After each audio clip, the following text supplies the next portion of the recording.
you did this experiment with Mike. You anonymously rated your classmates' essay and also your own essay. And for your own essay, you remember what you were doing because you remember what you thought, you remember what you wrote, yeah?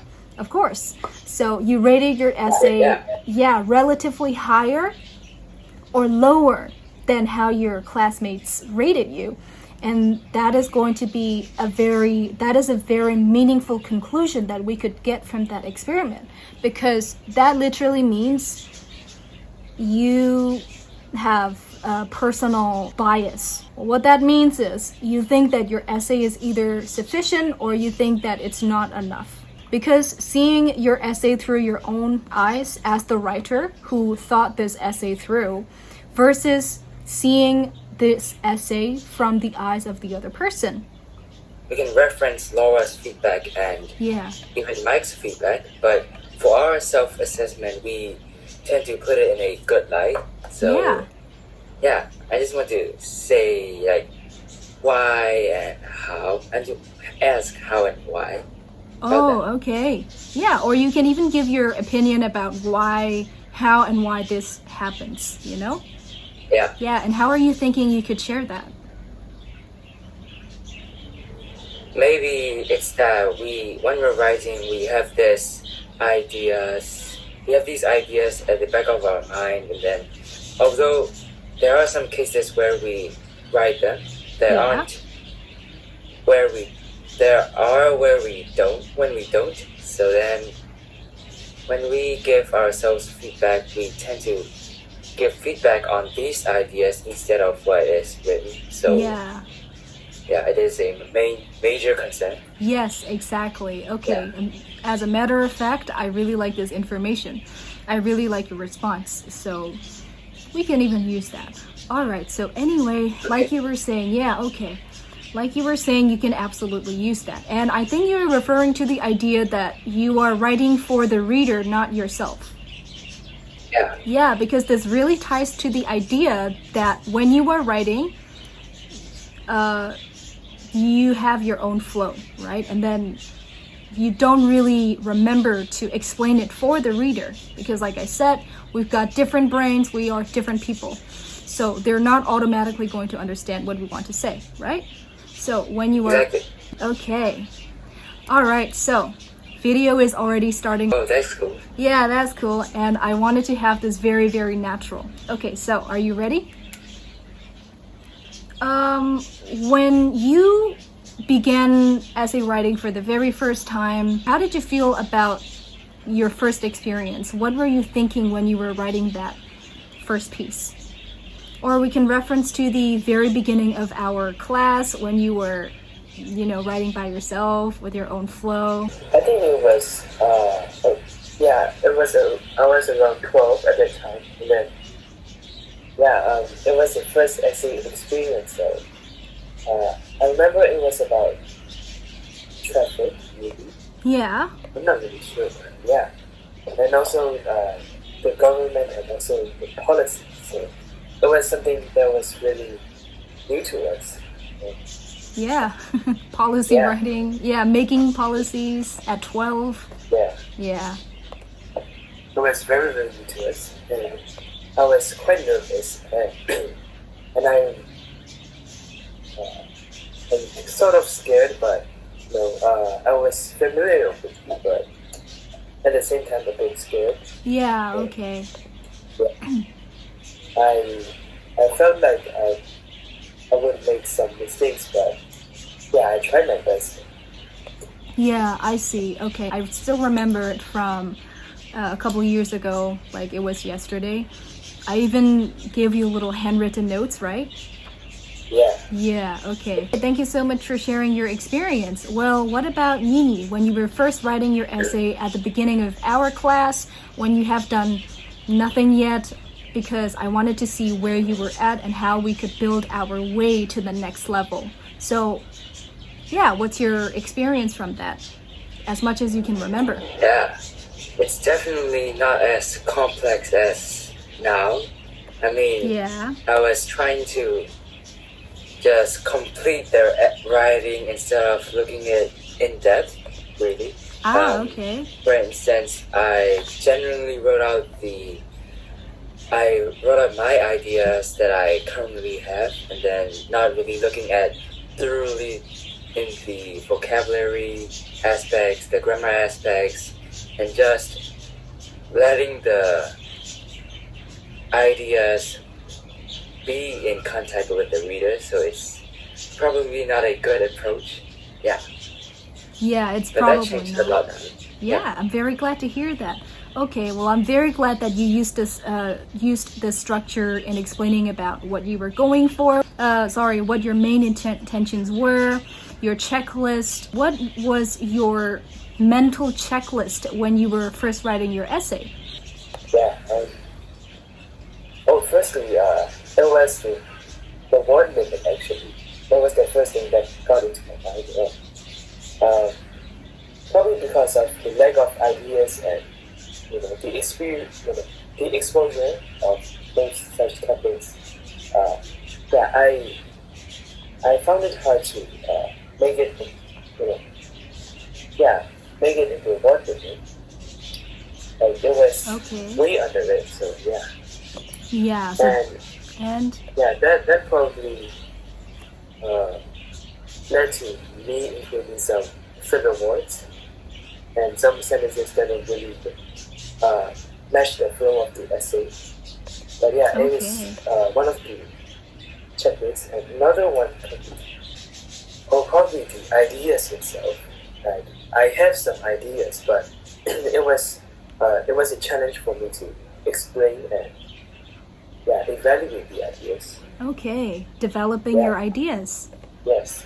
Yes, okay. All right, so anyway, do you both think that your mental checklists you had at the time are common mistakes for a lot of people?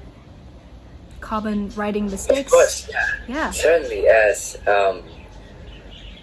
I hate to admit it, but my level then was pretty unstable, I should say. Not exactly bad, but because I don't want to put myself in a bad light. However, it is a common mistake. For instance, we could take a look at the ideas themselves. For instance, regarding policy, we can say lots of a variety of words such as laws, breaking the laws and being under the law. So for those phrases, it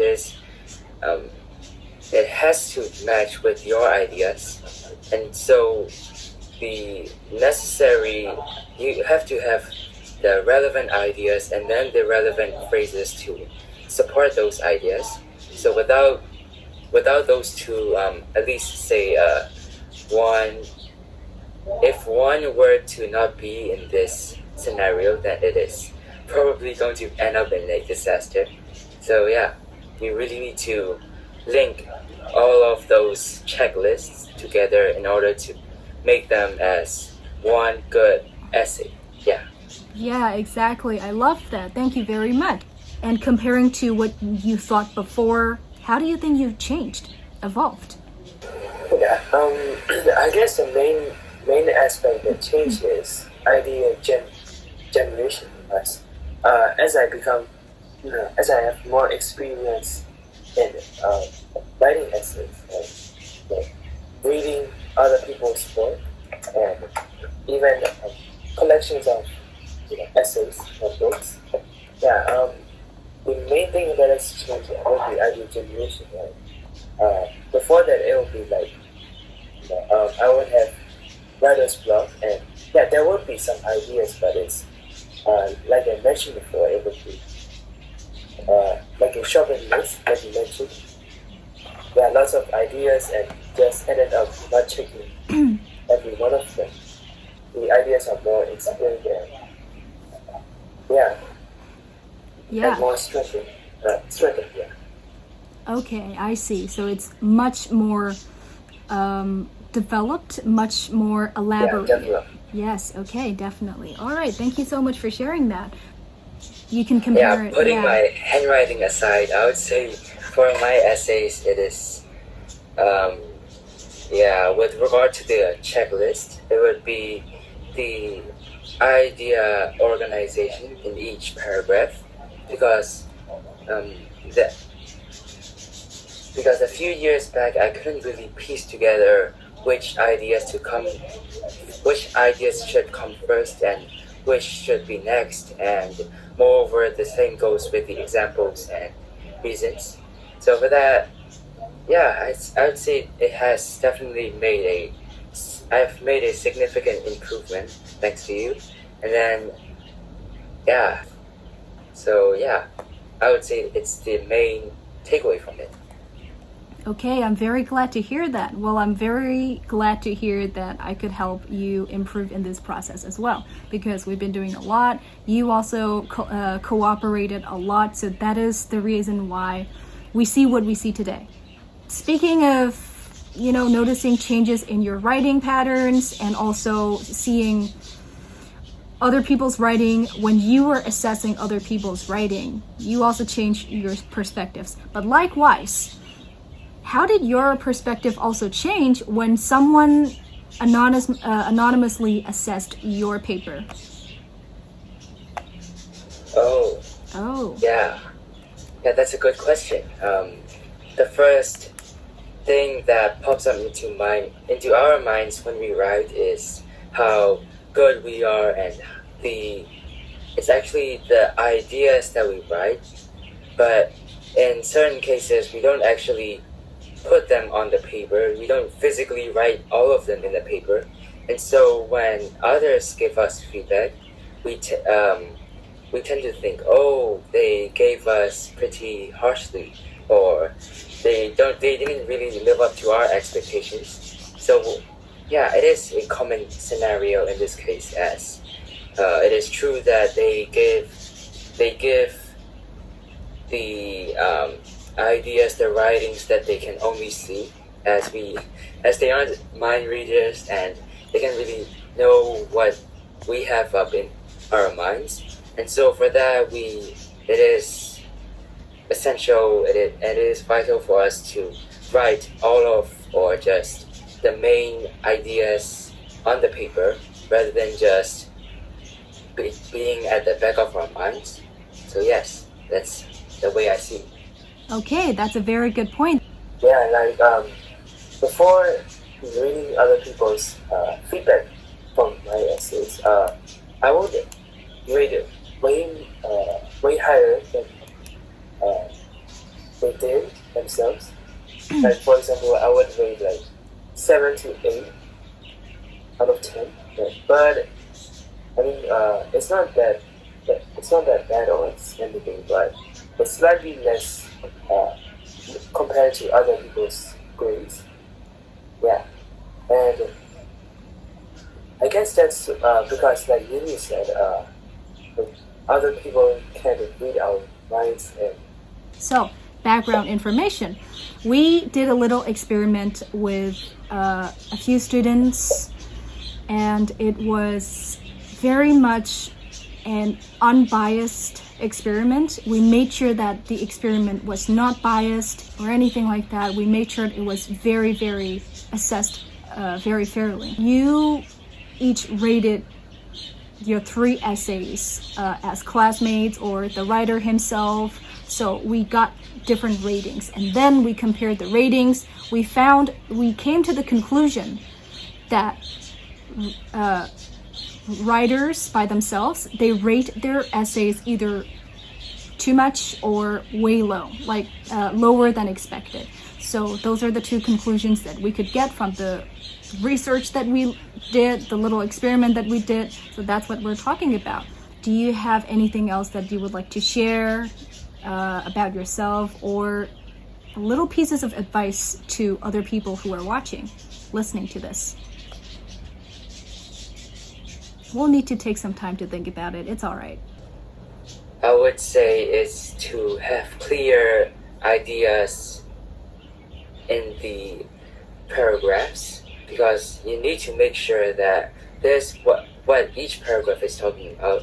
For instance, this is talking about this, and then another one is talking about the given idea, and you need to make sure not to get mixed up between those two or more. And moreover, it is to link between one another, as just directly stating every single idea and every single topic sentence isn't really a advisable approach.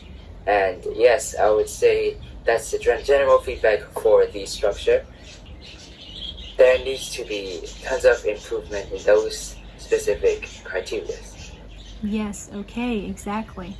Yeah, thank you so much for your advice, and also maybe also reflecting on your own writing behaviors.